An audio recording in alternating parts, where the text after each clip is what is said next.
Di sebuah pesantren sederhana bernama Al-Hikmah, kehidupan para santri berjalan damai dan penuh semangat belajar.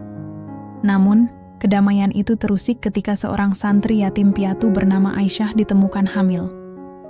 Berita ini menyebar cepat dan menjadi bahan gosip yang merusak reputasi pesantren dan Aisyah sendiri. Para santri, guru, dan tokoh masyarakat terpecah antara percaya dan menghakimi. Di tengah badai rumor, Kiai Fahmi, pimpinan pesantren, berusaha melindungi Aisyah dan mencari kebenaran di balik kejadian ini. Konflik memuncak ketika Haji Mahmud, tokoh masyarakat yang skeptis, menuntut penjelasan. Namun, plot twist mengungkap bahwa Aisyah adalah korban pemerkosaan di luar pesantren, dan Kiai Fahmi berjuang keras untuk menjaga kehormatan dan memberikan dukungan bagi Aisyah serta pesantren.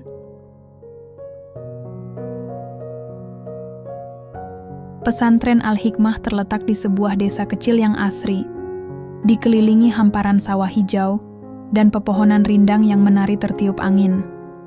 Bangunan pesantren ini sederhana, terbuat dari kayu dan batu bata yang dicat putih, dengan atap genteng merah yang mulai memudar warnanya karena terik matahari dan hujan.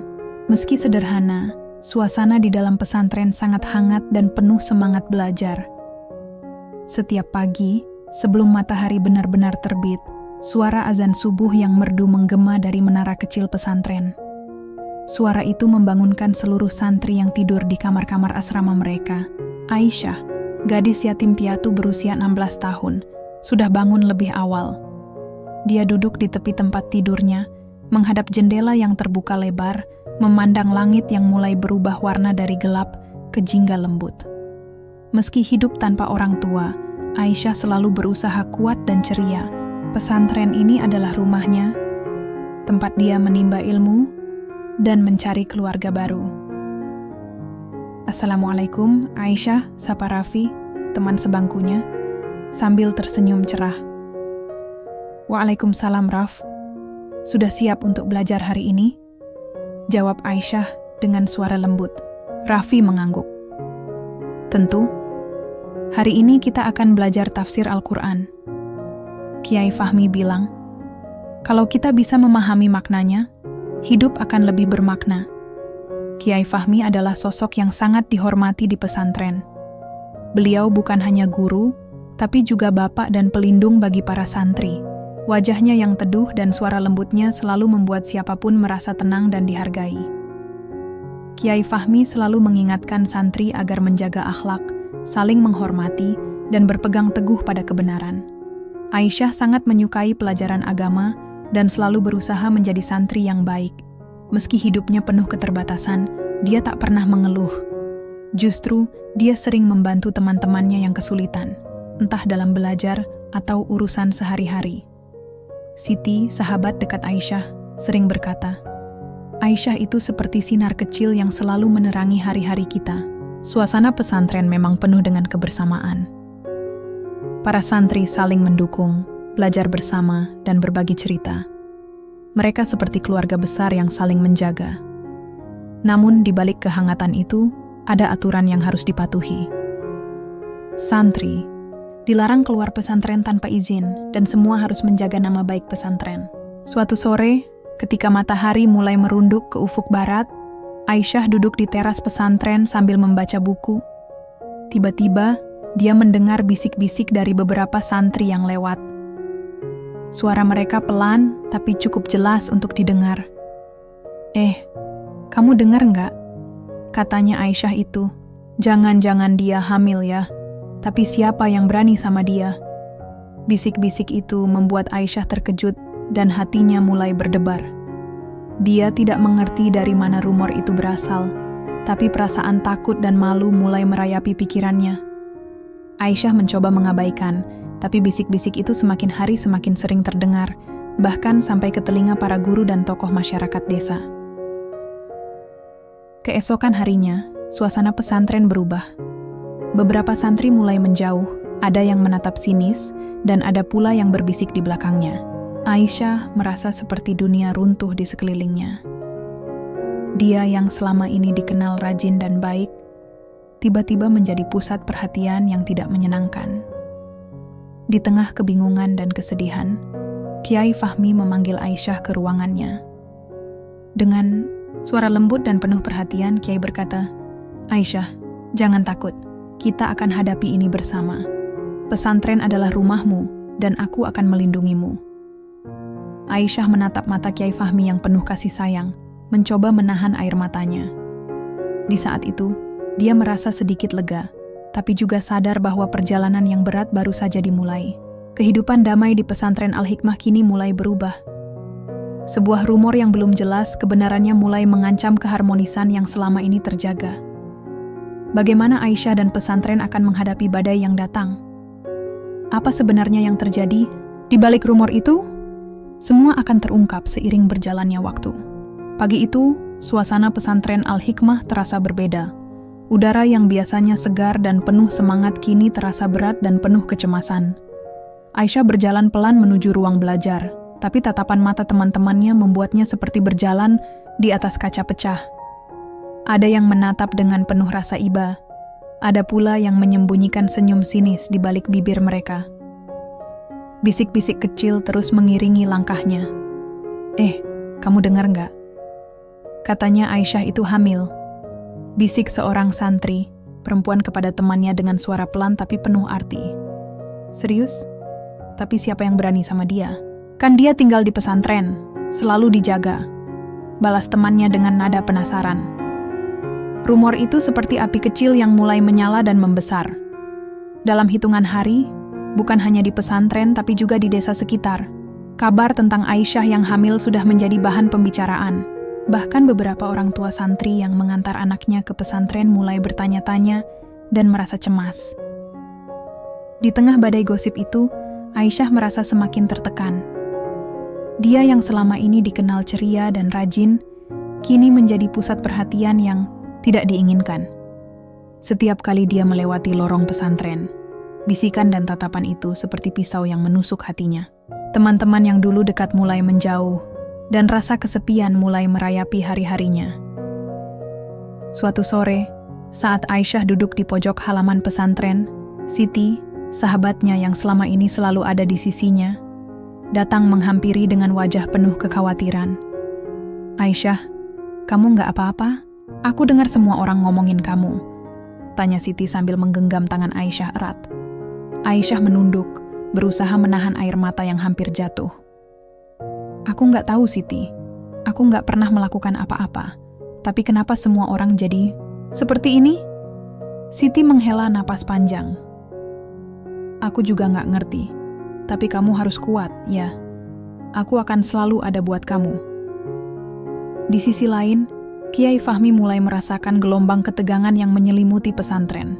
Beliau tahu, jika rumor ini dibiarkan terus berkembang tanpa penanganan, bisa menghancurkan reputasi pesantren dan masa depan para santri, terutama Aisyah. Suatu pagi, Kiai Fahmi mengumpulkan para pengurus pesantren dan beberapa santri senior. Dengan suara tegas tapi penuh kelembutan, beliau berkata, "Kita harus menjaga pesantren ini dari fitnah dan gosip yang tidak berdasar. Jangan sampai kita menghakimi tanpa bukti. Kita harus mencari kebenaran dan melindungi yang lemah." Namun, tidak semua orang mudah percaya.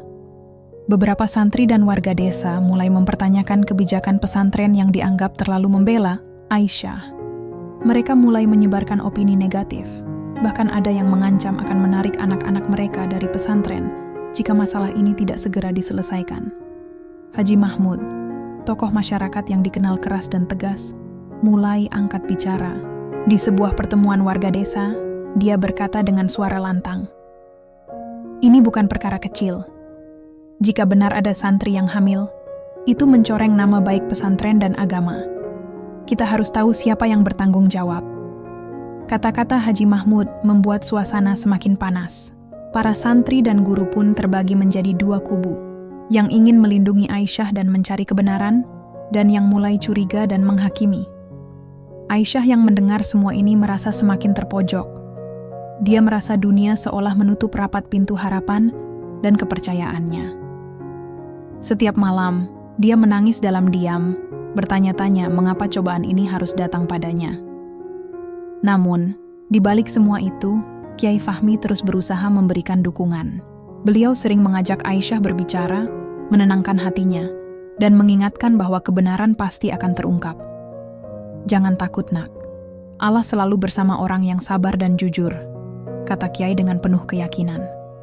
Hari-hari berlalu dengan penuh ketegangan dan rasa tidak pasti. Rumor yang terus membesar bukan hanya mengancam masa depan Aisyah, tapi juga menguji kesabaran dan kebijaksanaan seluruh warga pesantren dan masyarakat sekitar. Bab 2 ini menunjukkan bagaimana rumor yang tak jelas asal-usulnya bisa menghancurkan kehidupan seseorang dan memecah belah komunitas. Konflik mulai memuncak, dan pembaca pasti penasaran bagaimana Kiai Fahmi dan para tokoh lain akan menghadapi situasi ini. Udara pagi di pesantren Al-Hikmah terasa lebih berat dari biasanya. Suara azan yang biasanya menenangkan kini terasa seperti gema yang menggema dalam hati para santri, penuh kecemasan dan ketidakpastian.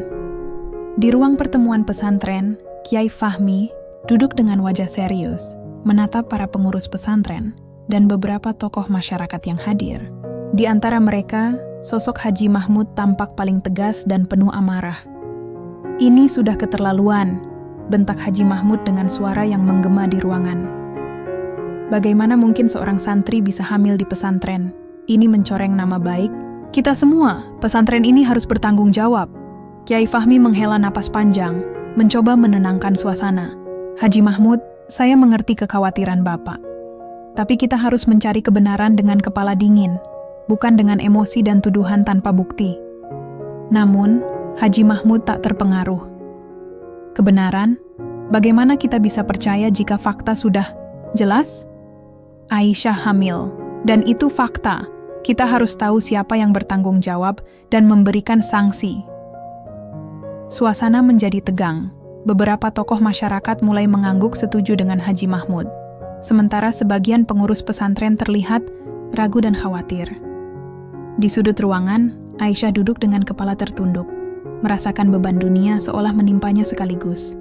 Tatapan mata penuh kebencian dan kecurigaan dari sekeliling membuatnya merasa seperti terasing di tempat yang selama ini dia anggap rumah.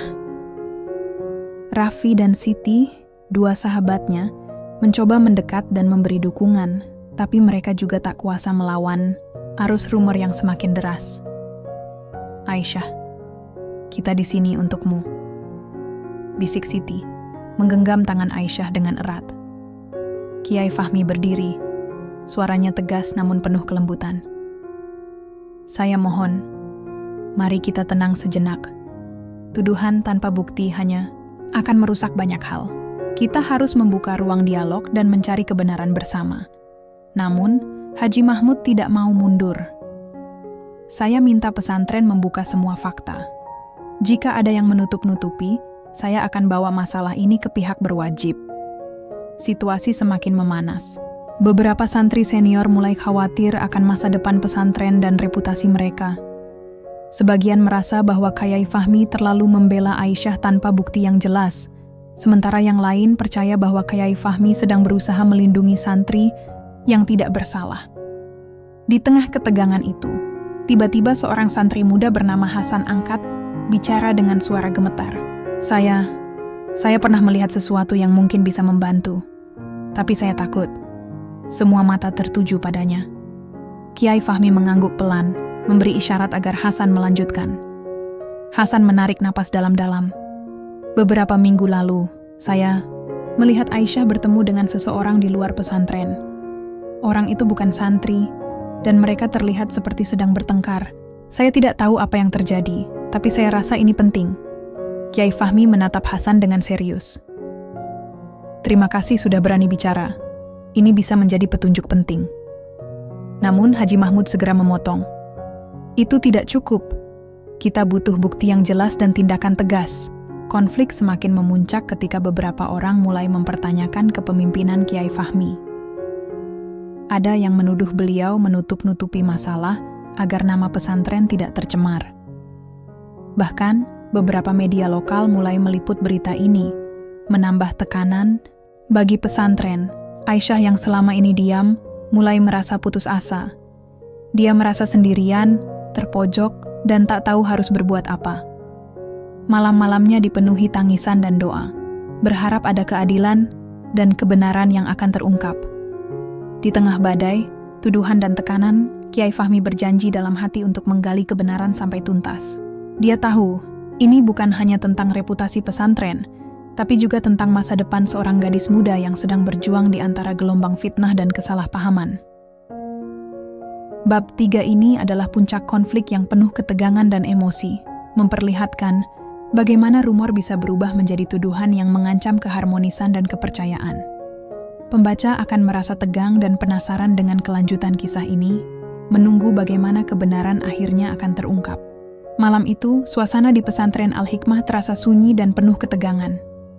Setelah puncak konflik yang mengguncang hati dan pikiran banyak orang, Kiai Fahmi duduk di ruang kerjanya, menatap kosong ke arah meja kayu yang dipenuhi berkas-berkas dan catatan. Di luar jendela, angin malam berhembus pelan, membawa dingin yang menusuk tulang. Namun, di dalam hati Kiai Fahmi ada api yang membara, api tekad untuk mengungkap kebenaran yang selama ini tersembunyi. Keesokan harinya, Kiai Fahmi mengundang Haji Mahmud ke ruangannya. Pertemuan itu bukan hanya untuk membicarakan rumor yang telah memecah belah pesantren dan masyarakat, tapi juga untuk membuka tabir yang selama ini diselimuti misteri. Haji Mahmud, saya tahu Bapak marah dan kecewa, tapi izinkan saya menjelaskan apa yang sebenarnya terjadi, kata Kiai Fahmi dengan suara tenang namun penuh keyakinan. Haji Mahmud menatap tajam, wajahnya masih menunjukkan kemarahan yang belum mereda. Saya siap mendengar, Kiai. Tapi jangan sampai ini hanya omong kosong untuk menutup-nutupi. Kiai Fahmi menarik napas dalam-dalam, lalu mulai bercerita dengan hati-hati. Aisyah bukan hamil karena hal yang kita duga selama ini. Dia adalah korban pemerkosaan yang terjadi di luar pesantren. Sebelum dia datang ke sini, saya tahu ini berat untuk diterima, tapi itulah kenyataannya. Haji Mahmud terdiam, seolah kata-kata itu menghantam hatinya seperti palu. Pemerkosaan? Tapi kenapa tidak ada yang tahu sebelumnya? Kenapa Aisyah tidak menceritakan ini? Kiai Fahmi mengangguk pelan. Aisyah sangat trauma dan takut. Dia malu dan takut dikucilkan. Saya yang berusaha melindunginya, agar dia tidak menjadi korban dua kali, baik oleh pelaku maupun oleh stigma masyarakat. Kiai Fahmi melanjutkan, saya juga berusaha menjaga nama baik pesantren, agar tidak menjadi bahan fitnah yang lebih besar. Kami memberikan dukungan penuh kepada Aisyah, termasuk pendampingan psikologis dan perlindungan dari tekanan luar. Haji Mahmud menunduk, wajahnya berubah dari kemarahan menjadi penyesalan. Saya tidak menyangka. Selama ini saya hanya melihat dari satu sisi dan terbawa emosi. Kiai Fahmi tersenyum kecil. Itulah mengapa kita harus mencari kebenaran sebelum menghakimi. Kita semua manusia, dan kita bisa salah. Sekarang yang terpenting adalah bagaimana kita membantu Aisyah dan memastikan dia mendapatkan keadilan dan perlindungan. Berita pengungkapan ini perlahan menyebar ke masyarakat. Reaksi pun beragam. Ada yang merasa lega dan mulai memberikan dukungan, tapi ada pula yang masih sulit menerima kenyataan ini. Namun, Kiai Fahmi dan para pengurus pesantren terus berdiri, teguh, mengajak semua untuk bersikap bijaksana dan empati. Di pesantren, suasana mulai berubah. Para santri yang sempat menjauh mulai kembali mendekat, memberikan dukungan kepada Aisyah. Raffi dan Siti selalu ada di sisinya, menjadi teman dan pelindung yang setia. Aisyah pun mulai merasakan secercah harapan. Meski luka di hatinya belum sepenuhnya sembuh, dia tahu dia tidak sendiri. Ada orang-orang yang peduli dan siap membantunya bangkit. Kiai Fahmi mengumpulkan para santri dan warga desa dalam sebuah pertemuan. Dengan suara yang penuh harapan, beliau berkata, "Kita semua harus belajar dari kejadian ini. Jangan mudah percaya pada rumor yang belum jelas kebenarannya. Mari kita jaga persaudaraan dan saling mendukung, terutama kepada mereka yang sedang mengalami kesulitan." Malam itu, pesantren Al-Hikmah kembali merasakan kedamaian yang mulai tumbuh. Meski perjalanan masih panjang, mereka yakin bersama-sama bisa melewati segala cobaan dengan hati yang tulus dan penuh kasih. Bab 4 ini menjadi titik balik cerita, menghadirkan plot twist yang mengejutkan sekaligus membuka ruang untuk refleksi dan empati. Pembaca diajak memahami betapa pentingnya mencari kebenaran dan memberikan dukungan, bukan sekadar menghakimi. Hari-hari setelah pengungkapan kebenaran di pesantren Al-Hikmah berjalan dengan suasana yang perlahan mulai membaik. Meski luka di hati Aisyah dan beberapa pihak masih belum sepenuhnya hilang, ada secercah harapan yang mulai tumbuh di antara mereka. Pesantren yang sempat dilanda badai rumor kini berusaha bangkit kembali, memperbaiki hubungan yang sempat retak, dan membangun kembali kepercayaan yang hampir hilang. Pagi itu, udara terasa segar dan hangat. Matahari menyinari halaman pesantren yang penuh dengan santri yang bersemangat mengikuti pelajaran. Aisyah duduk di bangku depan, ditemani oleh Raffi dan Siti yang setia mendampinginya. Senyum kecil mulai menghiasi wajahnya, meski masih ada bayang-bayang kesedihan yang tersisa. Kiai Fahmi berdiri di depan para santri, mengawali pelajaran dengan suara yang penuh semangat. Anak-anak, hidup ini penuh ujian. Tapi ingatlah, setiap ujian adalah kesempatan untuk kita belajar menjadi lebih kuat dan lebih bijaksana. Jangan pernah menyerah dan selalu jaga hati kalian dengan kebaikan. Para santri mendengarkan dengan seksama, merasakan kehangatan kata-kata Kiai yang menembus hati mereka. Mereka tahu pesantren ini bukan hanya tempat belajar ilmu agama, tapi juga tempat belajar tentang kehidupan, tentang kesabaran, empati, dan cinta kasih. Di luar pesantren, masyarakat desa mulai berubah sikap. Banyak yang datang untuk meminta maaf atas prasangka dan tuduhan yang pernah mereka lontarkan. Mereka menyadari betapa mudahnya mereka terjebak dalam rumor tanpa mencari kebenaran terlebih dahulu. Haji Mahmud pun tampil di depan warga desa, mengajak semua untuk bersatu dan mendukung pesantren serta Aisyah. Kesalahan kita adalah terlalu cepat menghakimi tanpa tahu fakta sebenarnya, ujar Haji Mahmud dengan suara tegas. Mari kita jadikan kejadian ini sebagai pelajaran berharga untuk lebih berhati-hati dan lebih peduli satu sama lain. Aisyah, meski masih menyimpan luka, mulai membuka hatinya untuk menerima dukungan dan cinta dari orang-orang di sekitarnya. Dia aktif mengikuti kegiatan pesantren, belajar dengan tekun, dan perlahan membangun kembali kepercayaan dirinya. Raffi dan Siti selalu ada di sisinya, menjadi teman sejati yang tak pernah meninggalkannya. Suatu sore, saat matahari mulai tenggelam, Aisyah duduk di bawah pohon besar di halaman pesantren. Kiai Fahmi datang menghampiri dan duduk di sebelahnya. Kiai, terima kasih telah menjadi pelindung dan teman bagi saya, kata Aisyah dengan suara lirih. Kiai Fahmi tersenyum hangat. Aisyah, kamu adalah anak yang kuat. Ingatlah dalam hidup, ini, kita tidak pernah berjalan sendiri. Allah selalu bersama kita, dan orang-orang yang tulus mencintaimu akan selalu ada. Aisyah mengangguk, menatap langit yang mulai gelap dengan penuh harapan.